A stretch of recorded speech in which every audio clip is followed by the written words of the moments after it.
Bien, el texto base para hoy está en Esdras capítulo 10, especialmente los versículos 10 al 12.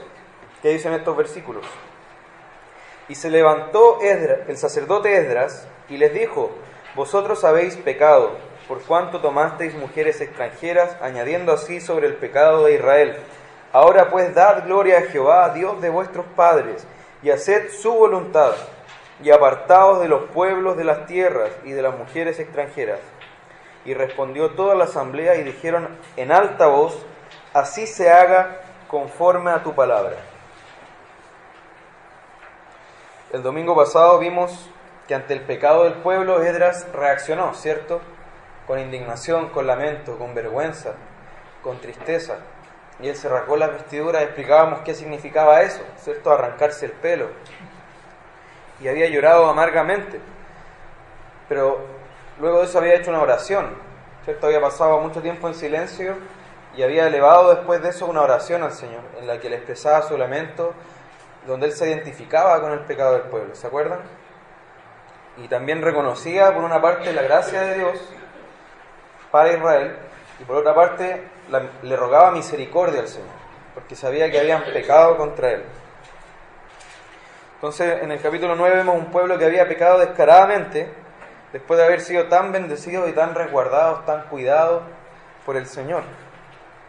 Y vemos que en medio de toda esta desobediencia Esdras nos dio un ejemplo de cómo reaccionar ante el pecado, no solo individualmente sino también colectivamente, como pueblo de Dios. Cómo debemos reaccionar ante el pecado. El Señor utilizó a este hombre, a Esdras, para liderar una santa indignación hacia el pecado. Y esta indignación era por parte del remanente que Dios había guardado. Eran ellos los que se indignaron. Y esto mostró a los sacerdotes, a los levitas, a los príncipes y gobernadores y a todo el pueblo que cayó que la ley de Dios seguía vigente, tanto como antes, que la ley de Dios está vigente y que ellos la habían transgredido, había sido quebrantada. Pero como decíamos, lejos de Esdras levantarse para acusar simplemente, él se identificó, se hizo parte como que él también hubiera pecado de la misma manera. Y eso nos recordaba la obra de Cristo, ¿se acuerdan? Que él se identificó con nuestro pecado, pero la diferencia es que Cristo no tenía pecado en absoluto. Esdras sí podía identificarse con nuestra culpa de alguna manera, pero Cristo no tenía pecado en ningún sentido. Él era inocente completamente y él asumió nuestra culpa y nuestro castigo también. Pero entonces, haciendo un resumen, lo que vimos el domingo pasado es la disposición interna que debemos tener una vez que pecamos, o ante el pecado de la iglesia, ¿cierto? Ante el pecado que nos rodea. Por eso se llamaba reaccionando juntos ante nuestro pecado, era la parte 1. La parte 2, que es la que vamos a ver hoy día, tiene que ver con el fruto de arrepentimiento, que ha de mostrarse una vez que uno se ha arrepentido, ¿cierto? Entonces, veamos los versículos 1 al 3. Dice: mientras oraba Esdras y hacía confesión llorando y postrándose delante de la casa de Dios, se juntó a él una muy grande multitud de Israel, hombres, mujeres y niños, y lloraba el pueblo amargamente. Entonces respondió Secanías, hijo de Jehiel, de los hijos de Elam, y dijo a Esdras: nosotros hemos pecado contra nuestro Dios, pues tomamos mujeres extranjeras de los pueblos de la tierra, mas a pesar de esto aún hay esperanza para Israel. Ahora pues hagamos un pacto con nuestro Dios, que despediremos a todas las mujeres y los nacidos de ellas, según el consejo de mi Señor y de los que temen el mandamiento de nuestro Dios, y hágase conforme a la ley. Eso fue lo que sucedió lo que vino después del lamento de Esdras, ¿cierto? De la confesión pública que hizo él. Que vimos fue bien ordenadita, bien coherente, como debe ser una oración pública. Entonces, este lamento y esta confesión pública de Esdras, ¿qué hizo? Hizo que otros se le unieran, que otros reaccionaran también y dijeran: es cierto, hemos pecado, tenemos que llorar también amargamente por esto. Dice ahí que se le juntó una grande multitud, ¿cierto? Dice ahí. Y lo otro, que lloraba el pueblo amargamente. Entonces Esdras lideró este arrepentimiento. Y así también Dios usa a hombres para liderar arrepentimiento en su pueblo. Entonces esta indignación fue usada para que el pueblo reaccionara ante su maldad y se diera cuenta de su terrible transgresión. Pero no se quedaron ahí. Vemos que en el versículo 2 nos dice que confesaron su pecado. Esto lo hizo Secanías, pero el texto nos da a entender que todo el pueblo se identificó de alguna manera con lo que él decía, ¿cierto?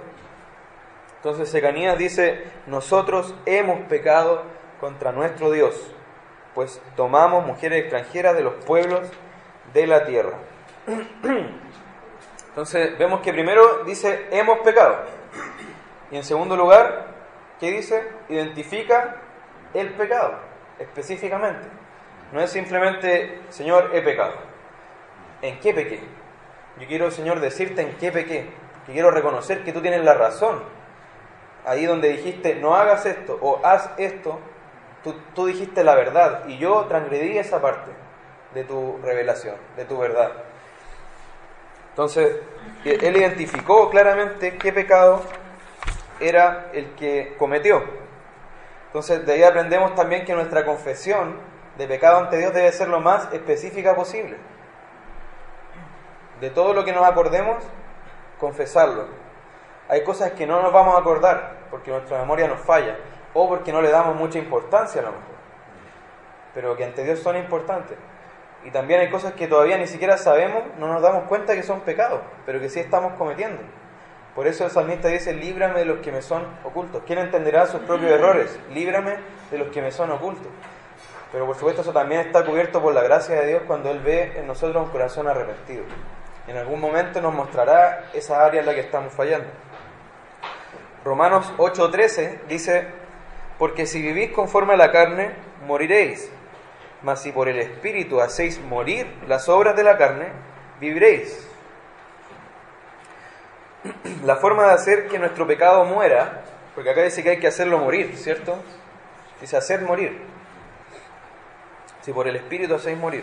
La forma de hacer que nuestro pecado muera, o de matarlo, en otras palabras, no es escondiéndolo, ¿cierto? No es esperando que pase en la oscuridad, sino que es trayéndolo a la luz. Esa es la forma de hacer, la forma más efectiva de hacer que muera. Por eso Cristo decía: ustedes no quieren venir a la luz para que sus obras sean expuestas, quieren permanecer en las tinieblas. Mientras yo permanezco en las tinieblas, mis obras permanecen ocultas. Pero si yo vengo a la luz, mi pecado es manifestado, ¿cierto? Entonces, traerlo a la luz significa confesarlo delante de Dios, y en algunos casos, y muy saludable que así sea, delante de nuestros hermanos. Y eso lo hemos visto en medio de nosotros, se da espontáneamente, ¿cierto? Hermanos, necesito confesar un pecado delante de ustedes. No siempre se va a tener que hacer así, pero también es una práctica saludable con un hermano o con un grupo de hermanos que yo tenga confianza, decir: hermano, ayúdenme, he caído en esto. Y ahí yo traigo el pecado a la luz. Y eso lo mata, ¿cierto? La luz es antipecado. Mientras más específica es mi confesión, más efectiva también va a ser mi combate contra el pecado. Porque mientras más pecados yo identifico, yo puedo saber cuáles son, ¿cierto? Yo puedo combatirlos. Pero si yo prefiero hacer el quite de esa identificación, hacer el quite de decir: estoy fallando en esta área específica, esa área permanece oculta, permanece sin confesar. Y por tanto en esa área el pecado sigue ejerciendo su poder en lo secreto y en lo imperceptible para nosotros muchas veces. Por otro lado, vimos que por una parte ellos confesaron. Por otro lado, toman una medida concreta. Vemos ahí en ese versículo, en el versículo 3, perdón. Dice: ahora pues hagamos pacto con nuestro Dios, que despediremos a todas las mujeres y los nacidos de ellas según el consejo de mi Señor y de los que temen el mandamiento de nuestro Dios, y hágase conforme a la ley. Y es que la confesión de pecados sin medidas concretas para combatir esos pecados no tiene mucho sentido, más que una simple declaración, más que decir simplemente: sí, yo sé que fallé, pero quiero cambiar. ¿Quiero realmente salir de allí donde sé que está mal? ¿Quiero realmente que esa área tenebrosa en mi vida sea expuesta y sea cambiada, sea transformada? ¿O realmente me gusta un poco esa área? ¿O quiero mantenerla? Ellos toman una medida concreta y con eso demuestran, sí, quiero salir, estoy arrepentido. El arrepentimiento implica una tristeza santa, una vergüenza santa, una indignación santa por el pecado cometido. Conlleva un reconocimiento total de que Dios ha dicho la verdad, como decía. Él dijo su voluntad y nosotros la quebrantamos. Dios es veraz y todo hombre se ha hallado mentiroso. Y también implica rogar por su misericordia. Porque yo puedo decir, sí, pequé, pero me gusta. Pero acá yo estoy diciendo, pequé, pero por favor Dios, perdóname. Te ruego que tengas misericordia, que tengas compasión de mí. Esa podríamos decir es la disposición interna, que se da con el arrepentimiento, que acompaña, que en realidad es un elemento del verdadero arrepentimiento. Pero eso es lo que vimos el domingo pasado. Hoy día nos vamos a concentrar en que el arrepentimiento no es estéril, sino que da fruto. No es como la higuera estéril. El arrepentimiento da fruto. ¿De qué serviría un llanto amargo, una indignación notoria y pública, una oración muy bien armadita y coherente, si finalmente a la primera de turno vuelvo a lo mismo? ¿Cierto? El perro vuelve a su vómito y la puerca vuelve al barro, al lodo. ¿Qué sentido tendría entonces elevar esta hermosa oración, que todos me vieran hacerla, si finalmente voy a volver a lo mismo? Entonces, todo lo que mencionamos el domingo pasado, la tristeza, la vergüenza, la indignación y el clamor por misericordia son aspectos verdaderos del genuino arrepentimiento, pero eso no está solo, sino que finalmente en el tiempo se ve una evidencia de eso, un fruto de eso. Esto lo vemos claramente en las Escrituras. Mateo 3:8 dice: haced pues frutos dignos de arrepentimiento. Colosenses 1, del 9 al 11 dice: pedimos que Dios les haga conocer plenamente su voluntad con toda sabiduría y comprensión espiritual, para que vivan de la manera digna del Señor, agradándole en todo. Esto implica, ojo, dar fruto en toda buena obra, crecer en el conocimiento de Dios y ser fortalecidos en todo sentido con su glorioso poder. De nuevo, fruto. Y se relaciona con buena obra. Tito 3:14: y aprendan también los nuestros a ocuparse en buenas obras para los casos de necesidad, para que no sean sin fruto. Ocúpense en buenas obras para que no sean sin fruto. Tú tienes que tener un fruto. Tú produces un fruto. La pregunta es si es bueno o es malo. El Señor relaciona entonces el arrepentimiento con dar frutos de buenas obras. Las dos cosas están unidas. Tal como la fe sin obras es muerta, si yo hago una confesión de pecado, un arrepentimiento y eso no da un fruto, también podríamos decir que esa declaración fue palabras que se llevó el viento, ¿cierto? En Mateo 3:8, allí donde la Reina Valera dice: haced pues frutos dignos de arrepentimiento. Eso dice la versión que tenemos la mayoría de nosotros, ¿cierto? La NBI, por ejemplo, dice: produzcan frutos que demuestren arrepentimiento. La Nueva Traducción Viviente dice: demuestren con su forma de vivir que se han arrepentido de sus pecados y se han vuelto a Dios. Dios habla hoy y dice: pórtense de tal modo que se vea claramente que se han vuelto al Señor. Es la misma idea con otras palabras. Entonces, lo que dice Jesús, en resumen, es que se espera de alguien que se ha arrepentido que muestre cambios, ¿cierto? En su vida, en su andar, en su caminar diario. Y que esos cambios demuestren que su corazón se ha vuelto realmente a Dios. En otras palabras, Jesús nos pide que seamos consecuentes. Eso diríamos hoy, ¿cierto? Sé consecuente. Nos pide que nuestra vida dé testimonio de lo que ha pasado dentro nuestro y de lo que confesamos con nuestra boca. Y eso implica, como decíamos en otras oportunidades, tomar medidas concretas. Albert Einstein decía: la locura es hacer la misma cosa una y otra vez esperando obtener diferentes resultados. Si yo hago lo mismo siempre, yo digo algún día esto va a producir otra cosa, pero yo he visto por la evidencia que una y otra vez me lleva a ese camino, al mismo destino. Si yo sigo recorriendo ese mismo camino, voy a llegar al mismo destino todo el tiempo. El camino no va súbitamente a cambiar su dirección. Soy yo el que tiene que cambiar de camino, ¿cierto? Entonces es insensato esperar frutos de arrepentimiento si sigo comportándome de la misma manera que me he comportado siempre, cuando me deleitaba y me recreaba en el pecado. Si yo sigo haciendo lo mismo, las mismas prácticas, los mismos hábitos, las mismas costumbres, no puedo esperar otro fruto. Ahora, cuando decimos esto, y esto se relaciona con una conversación que tenía con un hermano ayer, no pensemos solamente en pecados como la lujuria o las drogas, ¿cierto? O el alcoholismo. Esos son los pecados que me tengo que preocupar. También pensemos en el ocio, el desorden, la murmuración, la codicia.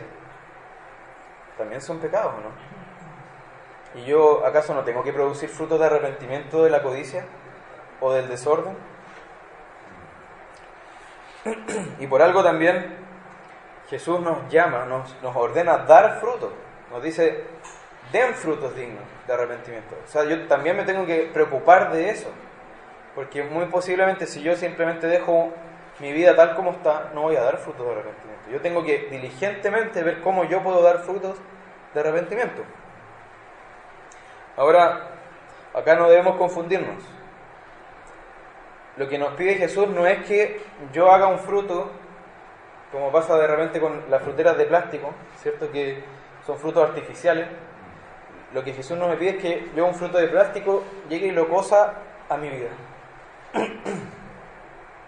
Primero tengo que ser y luego produzco fruto, ¿cierto? No se trata primero de que yo primero produzco fruto y después soy. Tenemos que entender el orden. Si yo veo que no estoy produciendo fruto, yo no tengo que artificialmente pegar frutos a mi vida.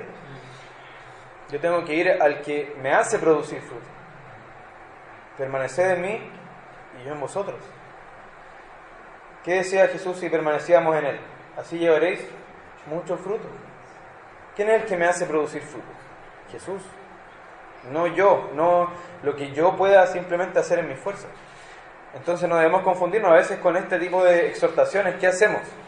Entonces primero tengo que producir fruto y después voy a ser cristiano. Primero tengo que ser perfecto y después Jesús me va a aceptar. No. Cuidado con ese pensamiento porque es legalismo y nosotros somos legalistas por naturaleza. Creemos en la salvación por obra por naturaleza. No, tenemos que primero ir a Jesús y Él es el que nos da los frutos. En Él tenemos abundancia, en Él somos fértiles. En Él tenemos producción de frutos. Ahora te invito a pensar por un momento. Si estás aquí, lo más probable es que te hayas arrepentido en algún momento, hayas dicho: Señor, me arrepiento, Señor, he pecado. Algún tipo de relación con el arrepentimiento has tenido, mínima por lo menos, para estar acá. Pero pensemos, ¿has dado frutos dignos de arrepentimiento? Allí donde tú ves que estás pecando y que quizás es recurrente, ¿estás dando frutos de arrepentimiento? El Señor nos llama en esta mañana a ver diligentemente si estamos dando fruto de arrepentimiento y si no lo estamos haciendo, preocuparnos por hacerlo. Den frutos dignos de arrepentimiento. Ese es el mandato. Ahora, como decíamos, mientras vivamos en este cuerpo mortal, como decía Pablo, no vamos a ser libres de la presencia del pecado. O sea, vamos a tener pecado diariamente y lo tenemos. Pero ¿cuál es la diferencia? Si yo caigo, voy al Señor y le pido perdón y le pido que me cambie, y le pido que me transforme. Y yo veo una diferencia entre lo que yo era antes y lo que soy ahora. Porque ¿qué está entre medio de lo que yo era antes y lo que soy ahora? Dios. La presencia del Espíritu Santo. Eso produce algún cambio y si no, tenemos que evaluar. Pero que el destino de nuestra fe no sea nosotros mismos, sino el que nos hace aptos, el que nos capacita para producir frutos.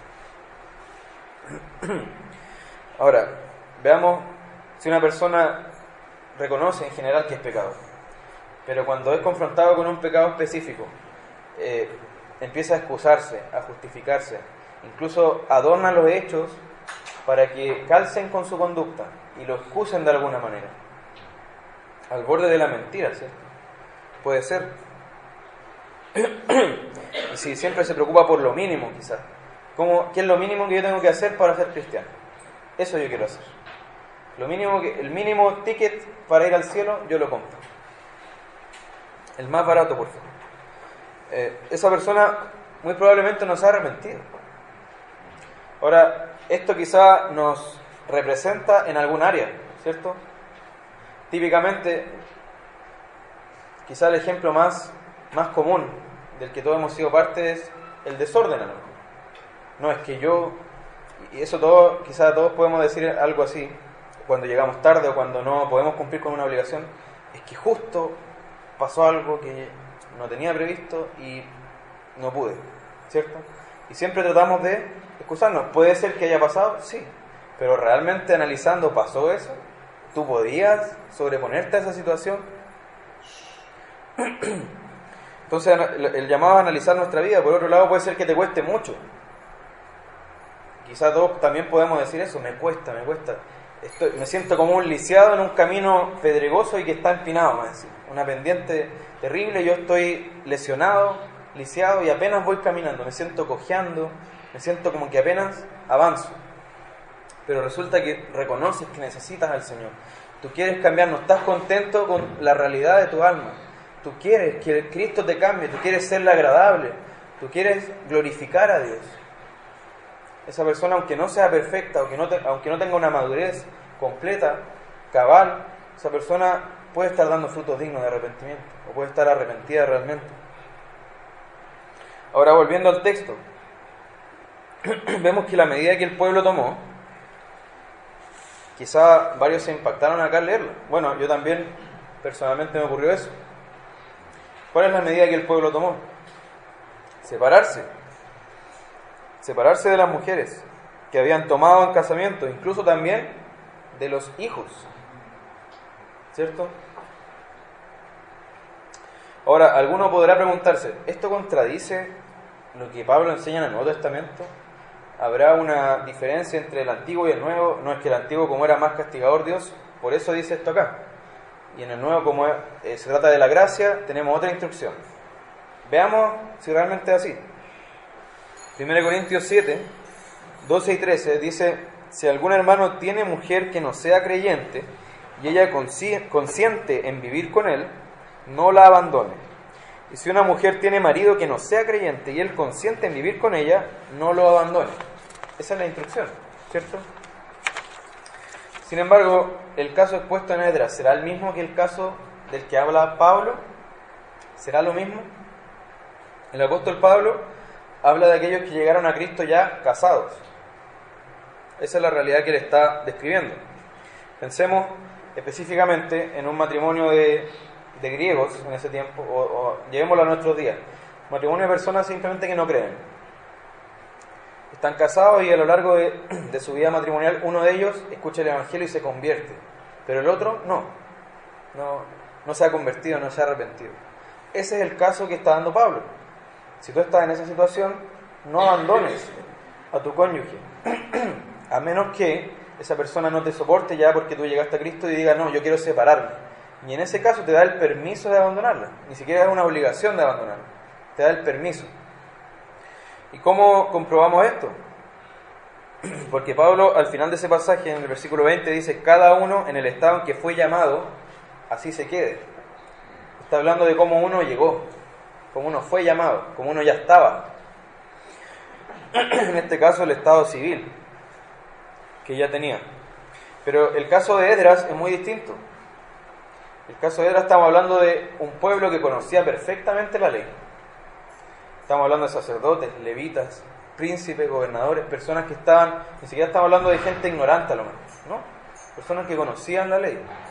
Ellos sabían que en Deuteronomio 7, del 3 al 4, dice: tampoco te unirás en matrimonio con ninguna de esas naciones, no darás tus hijas a sus hijos, ni tomarás sus hijas para tus hijos, porque ellas los apartarán del Señor y los harán servir a otros dioses.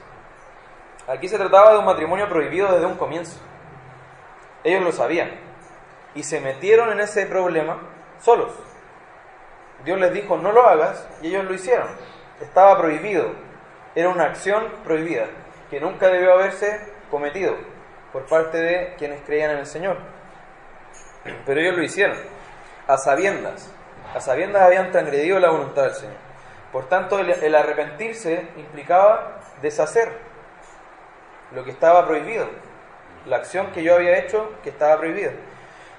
El comentarista Matthew Henry, cuando comenta este pasaje, dice: el caso es simple. Lo que se hizo mal debe deshacerse de nuevo en la mayor medida posible.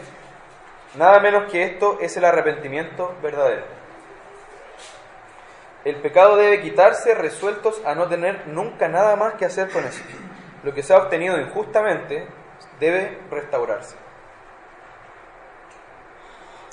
Ante esto alguien podría decir: está bien, pero Dios aborrece el divorcio. Y Jesús dijo: hay una sola causal por la que yo me puedo divorciar, ¿cierto? Que es si hay adulterio. Pero Jesús no estaba hablando en un marco de matrimonios prohibidos. Él estaba hablando en un marco de la generalidad de los matrimonios, ¿cierto? Pero acá se trata de un matrimonio que nunca debió haberse producido. O sea, de una alianza que nunca debió haberse sellado. No es el mismo caso. Si Dios me dice no te cases, y yo soy parte del pueblo de Dios, y yo desobedezco esa instrucción, esa prohibición, después no puedo esperar que haya una causal de divorcio para decir: no, es que ahora, si no, no me puedo divorciar. Acá está hablando de matrimonios que estaban prohibidos. Entonces, como dice acá, el texto no insinúa que ellos hicieron algo malo. Todo lo contrario. El texto nos dice que ellos se arrepintieron y que ese arrepentimiento se manifestó con una medida correcta, que fue esta. Y la Biblia es inspirada por Dios. No, por mucho que nos choque esto, tiene una justificación, tiene una razón de ser, y es lo que está escrito acá. Yo no puedo ir en contra de esto. Entonces, esta porción del pueblo de Dios tomó una decisión correcta al tomar esta medida. Ahora, desde luego, esto no es una fiesta, ¿cierto? Esto es una tragedia terrible. Es un drama social incluso terrible. Y eso nos muestra no la dureza de Dios, nos muestra el poder destructivo del pecado. Nos muestra que yo cuando peco arrastro a otros conmigo. Aunque yo no quiera, aunque yo ni siquiera lo haya previsto, yo arrastro a otros hacia abajo conmigo. Incluso puede ser a los seres más amados o más cercanos para uno. Entonces, el pecado se presenta como un dulce atractivo y muy apetecible, pero es un veneno mortal. Es un veneno mortal. Nos ofrece placer, comodidad y satisfacción, pero finalmente nos deja en soledad, nos deja con angustia, nos deja con despropósito, nos deja con dolor. Y eso todo por un placer momentáneo y vacío. Estos hombres que se vieron atraídos por las mujeres cananeas y las conquistaron y las tomaron como esposas, debían ahora desandar el camino recorrido y apartarse de ellas, dejando una familia rota a su paso. De esto no se puede culpar a Dios, porque su prohibición siempre estuvo ahí, siempre estuvo conocida, fue conocida por ellos. Ellos fueron los que quisieron meterse en esto. Entonces el pecado no solo destruye a quien lo practica, sino que tiene una onda expansiva de destrucción, de ruina, de putrefacción, de desastre. Y como decíamos, generalmente afecta a quienes nos rodean y son más íntimos a nosotros. ¿Qué aprendemos además de este texto? Que el arrepentimiento va a implicar muchas veces medidas radicales y medidas que no son de nuestro agrado, medidas que son dolorosas a lo mejor, y profundamente dolorosas. ¿Qué nos impide pensar que estos judíos que se casaron con mujeres de esas tierras se habían enamorado de ellas? Lo más probable es que se habían enamorado de ellas, que tenían un sentimiento profundo hacia ella, pero ahora debían desandar eso porque nunca debieron meterse allí. Entonces, como decíamos, a veces el dar frutos dignos de arrepentimiento implica medidas radicales, y medidas que van a implicar a veces sacarnos un ojo o cortarnos una mano. ¿De dónde viene esto? De Mateo 5, cuando Jesús dice: por tanto, si tu ojo derecho te hace pecar, sácatelo y tíralo. Más te vale perder una sola parte de tu cuerpo y no que todo él sea arrojado al infierno. Si tu mano derecha te hace pecar, córtatela y arrójala. Más vale perder una sola parte del cuerpo y no que todo él vaya al infierno. No dice córtatela y déjala colgando. No, córtatela y arrójala. O sea, no tengas nada que ver con eso. Y aquí, por supuesto, lo que está diciendo es que a veces vamos a tener que tomar medidas muy dolorosas, muy radicales. Tanto como sería sacarnos los ojos. Algo que nos va a doler. Por último, consideremos la exhortación que Secanías le dirige a Esdras, que está en el versículo 4. Dice: levántate, porque esta es tu obligación, y nosotros estaremos contigo. Esfuérzate y pon mano a la obra. A veces necesitamos que nos digan esto, ¿cierto? O sea, fíjense, pensemos en el panorama, en el escenario. Esdras en el suelo, con mechones de pelo menos, ¿cierto? Con la ropa rasgada, llorando, todo el pueblo alrededor llorando, y llega este hombre Secanías y le dice: levántate, es tu obligación levantarte. En otra versión dice: es tu responsabilidad, levántate. Pero le dice: nosotros estaremos contigo. O sea, sigue liderándonos, por favor. Levántate y sigue liderando. Sigue guiándonos. Nosotros estaremos contigo. Esfuérzate y pon mano a la obra.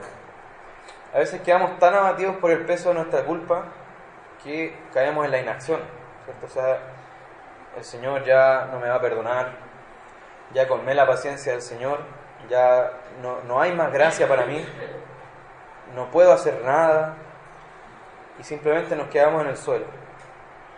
O a veces nos volvemos al barro muchas veces, con esta desmotivación. Pero debemos tener en cuenta que aquí hay un engaño muy sutil del enemigo. Porque es cierto, ¿yo debo lamentarme por el pecado? Sí. ¿Debo avergonzarme por el pecado que cometí? Sí. ¿Debo entristecerme? Sí, también. ¿Pero debo quedarme ahí? No. Es como si Lázaro, después de que Jesús le dijo: sal fuera, él se hubiera quedado mirando la tumba hedionda, oscura, fría, y se hubiera quedado mirando para allá en vez de mirar a Jesús. Entonces esto implica no quedarnos mirando nuestros trapos hediondos, sino que cuando ocurra esto, correr a Jesús.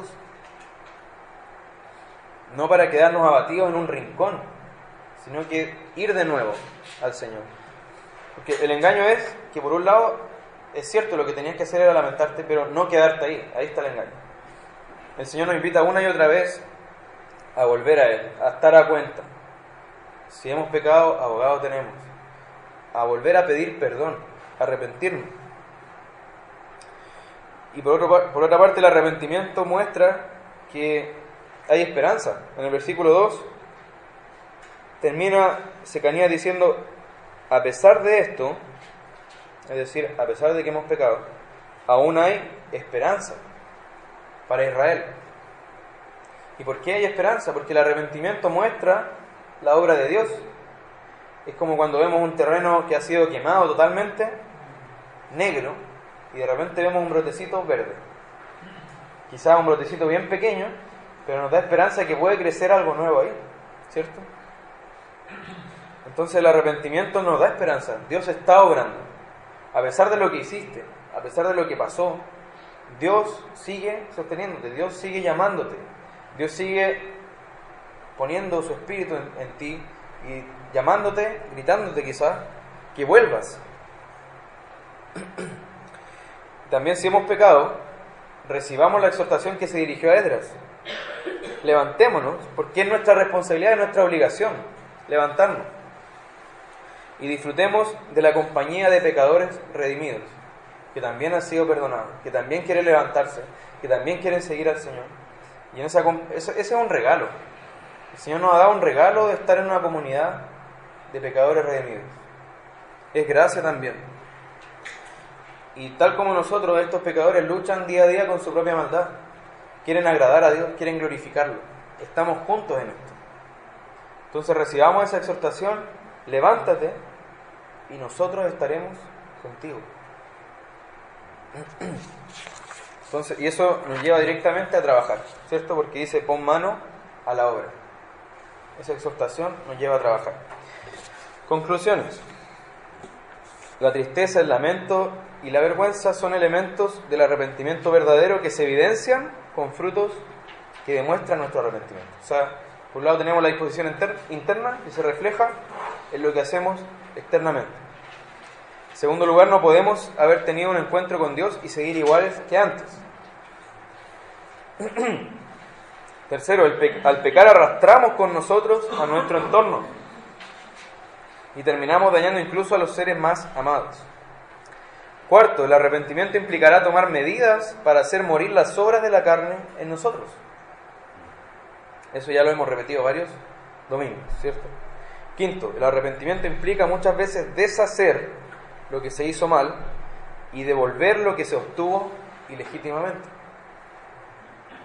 Sexto, el arrepentimiento es una muestra de la misericordia de Dios y debe animarnos a seguir confiando en la obra de su Espíritu Santo que está haciendo en nosotros. Séptimo, la Iglesia debe acoger al arrepentido y promover tiernamente el arrepentimiento entre sus miembros, para que cobren ánimo a medida que siguen a Cristo y quieran trabajar también, pongan mano a la obra.